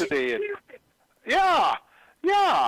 And it's absolutely nutty. And then, I want to allude to this because, I half jokingly said, that, eating meat makes me overly aggressive as a male. But this is a true article. And if you go to Campus Reform. Oh, that's a great site. You can find the article, and I'll share the link. But this Pennsylvania State University sociology professor argues that eating meat makes you too much of a man, basically. Now, this is this. They base this on interviews with vegetarians, with 23 vegetarians in the country of Argentina. Now, stop and think about Argentina. If you're finding a steak in Argentina right now, man, you're doing good, because they're all starving to death because there ain't shit on the grocery shelves in Argentina right now to begin with. But you're seeing way too much of this nonsense. You're seeing way too much of this nonsense. Either being taught, discussed by, college professors pushing this nonsense. Because I guarantee you, this one kid at Texas State University, somewhere he heard this bullshit in a class. I guarantee you. There you he go. He heard this nonsense in a class and decided, hey, you know what? That'll make a great article. I'm going to publish that in the school paper. I'm going to, I'm probably going to win a Pulitzer Prize in journalism. I'm just in college. Da-da-da-da-da-da-da-da. And then guess what? Reality sets in. Funny thing is, he concludes his editorial with this. Whiteness will be over because we want it to be. And when it dies, there will be millions of cultural zombies aimlessly wandering across a vastly changed landscape. Ontologically speaking, white death will mean liberation for all. Until then, remember this. I hate you because you shouldn't exist. You are both the dominant apparatus on the planet and the void in which all other cultures, upon meeting you, die. Woo-hoo. You know what, BZ? And let's go back to the source of all of this.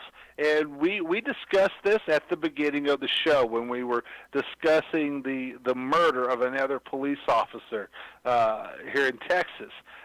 This all goes back to all of the nonsense that came into being with the election of Barack Hussein Obama in 2008, and when he took office in 2009, all of this social justice, that is what you heard. The entire administration and every policy was built around, guess what? Social justice. And it was social justice, and how do you accomplish this? Well, you know what? They ended up playing different communities against each other. And it just wasn't trying to play whites off against blacks or Hispanics off against this and this. It got to where you started playing off different economic statuses against one another, different communities against each other, different parts of the country against each other. You know, those bitter clingers with their guns and their Bibles, we can't have them. You know, rural America is dangerous for the... How many times have you heard that rural Americans are dangerous to this country? Think about that. How many times have you heard the leftist, talk about how dangerous rural Americans are because they believe in God, they believe in family, they believe in themselves. They don't think they need the government to help them out. That makes them dangerous. And then you start seeing this stuff filtering in and being the college professors, these liberal college professors are emboldened to start teaching this because they're tenured. They can't get fired. Well, unless they're sexually harassing a student now, they're going to find their tenure doesn't mean jack crap. But beside the point, somewhere along the lines, this young man's mind of mush that wasn't properly melded at home for some reason, and then he goes off to college, and all of a sudden, you start to see that influence. And man, let me tell you something. We half jokingly, make fun of these folks that get their degrees in social justice, basket weaving, liberal arts, and stuff like that. But you know what? The way they think, BZ, is very, very. I'll even go there. I'll say it's very dangerous. It is dangerous. And the reason it's very dangerous is because that is what leads to the seeds of, guess what? Radical revolutionaries.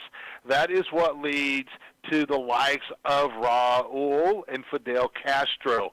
That is what leads to the rise of such novel people as Adolf Hitler, Mussolini, Lenin, Stalin. I think you get where I'm going. Kim Jong-un.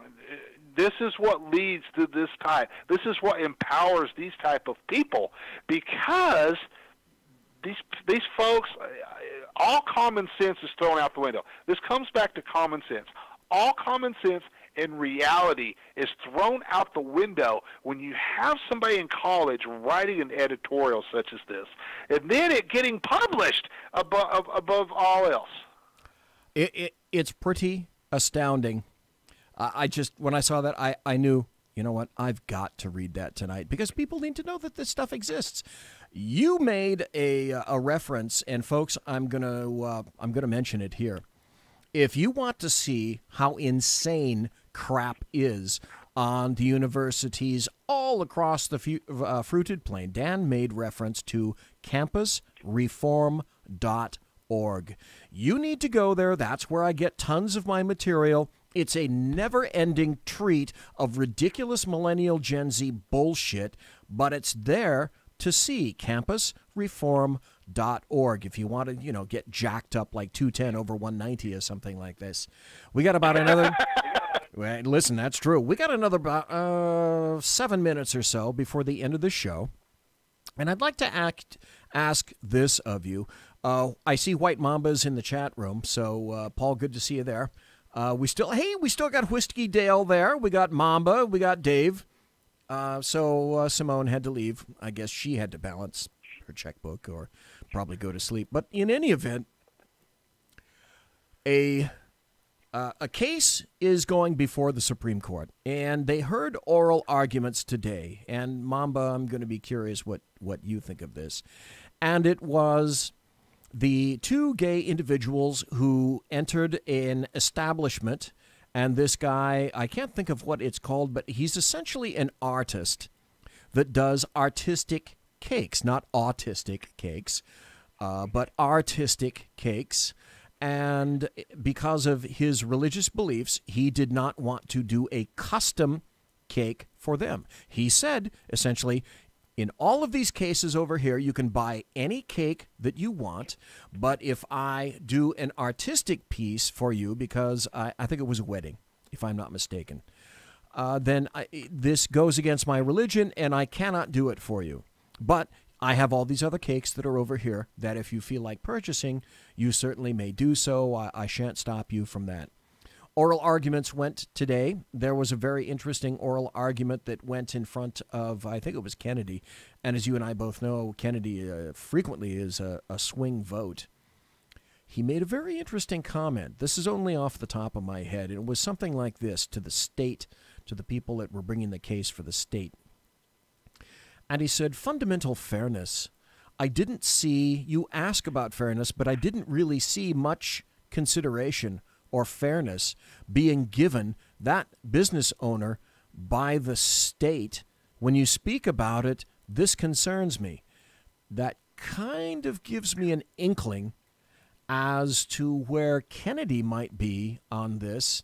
And a lot of people that were listening to the arguments said they have not seen the SCOTUS chambers lit up with such active arguments and questions back and forth and interactions between the attorneys presenting and the bench of jurists itself. Do you have any particular thoughts, Dan, as to where you think this might go? Right now, from what we were getting from inside the chambers, it's really looking like the court really may go the side of the baker in this case. And there's a lot of different ways to look at this. You know, there's a lot of different examples you can do. You know, I've always argued that, you know, this case and these type of cases go much further than a gay couple wanting to have a wedding cake baked, because but guess what? Probably the baker a block away would bake the cake for them. Yes. Okay? They Yes. they have so many different places that they could take their business to. Okay? Bottom line is, this comes into forcing the issue and forcing Christianity to recognize this, and forcing Christians to go against their religious beliefs, to go against the teachings of the Bible, what have you. I throw this out there. There is a lawsuit right now where literally a Christian couple went into a bakery. They did not know that the guy that owned the bakery was homosexual and an atheist, and he refused to bake a cake for them. So do they have a case? Can they say they were discriminated against because, number one, they were heterosexual, and number two, because they were Christians? It's only logical. Yeah, it is. And I pose this question to you. What would happen, let's say, if a Christian walked into a Muslim bakery and requested some cupcakes be baked for Christmas or a Christian holiday, and the Muslim baker refused to bake that? Would that Christian customer have grounds to sue the Muslim for discriminating against his religion? It comes into the same thing. You're trying to force something upon somebody against their beliefs. And one of the fundamental rights that we have bestowed upon us is freedom of religion. Freedom of free speech, freedom of the press, freedom of speech. And bottom line is, this type of case is trying to infringe on all of those freedoms. Think about that. It's just not freedom of religion. It's also freedom of expression. This is to because what is the ultimate goal of, because stop and think about it. Normal homosexual couples, the last thing they want to do is be out. They want to live normal lives just like you and I. It's the radical militant homosexuals or the radical militant leftists that make a big deal out of this. They're the ones at the forefront that are saying we need to force these issues. It's not normal, well, depending on how you lose the term, but it's not everyday homosexuals that are doing this. They just want to be left alone. They just want to live their lives. You know, bottom line, they just want to live their lives. They get sick and tired of this stuff as much as we do. But here's the thing. It's the ultimate goal of radical progressive leftists is to do what? Completely do away with the Constitution of the United States, and they think that it needs to be done away with. It needs to be burned. And they want to rewrite the entire Constitution in their progressive image to remake the United States of America. End of discussion. It is the end of discussion. The point of that was to make it a point. It wasn't to go in and it's when you're speaking, let's say, for example, about atheists. Number one, you have to have standing for that. And number two, you could easily say, you know, there's a Ten Commandment plaque there.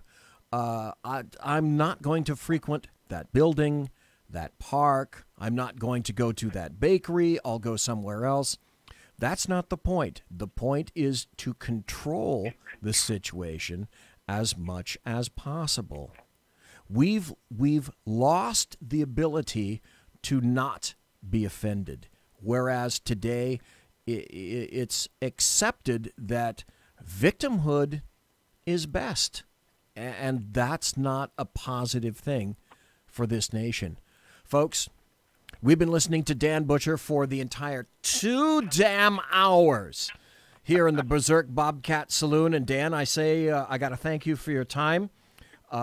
And before I go, I cannot forget my manners, because folks, they want to read you and hear you and know where it is that you can be found on social media. So, Dan, where is that? Where can you be found? You know what? You can go to highplainspundit.com. That is our main website. That gets you to High Plains Pundit. That gets you to High Plains Talk Radio. Gets you to High Plains Pundit TV. That gets you to everything High Plains Pundit. You can get to all of our social media, Facebook, Twitter, everything from there. Of course, you can also find me. Yes. There's a little website that you're probably on right now, shrmedia.com. I post several articles a day to SHR.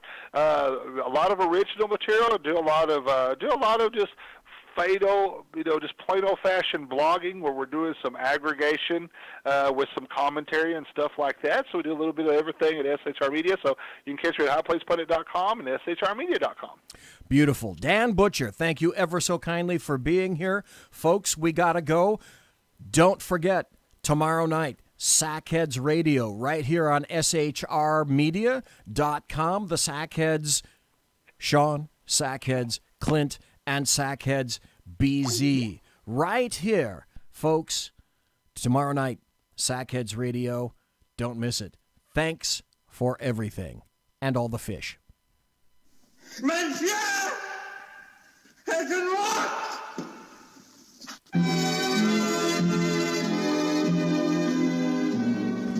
We'll meet again. Don't know where. Don't know when, but I know we'll meet again some sunny day. This is a great song. I love this song. This is a song by Vera Lynn from World War II.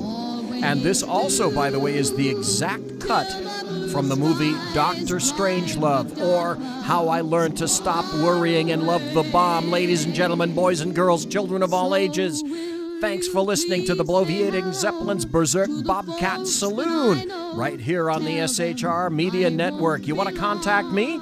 You can find me at Twitter at bzep and on my blog at bloviatingzeppelin.net.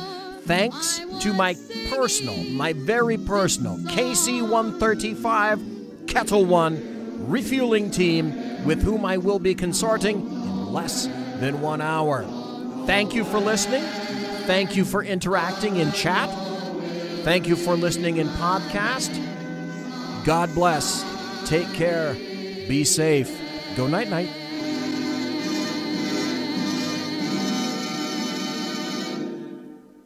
Everybody quiet down now and get some sleep. Good night, everybody. Good night, Mama. Good night, Ben. Good night, everyone. Good night, Mama. Good night, Daddy. Good night, children. Good night, Daddy. Good night, Elizabeth. Good night, John Boy. Good night, Jim Bob. Good night, Jim Bob. Good night, Jim Bob. What's going on? I was asleep. What's everybody doing? Good night, Good night, Jim Bob.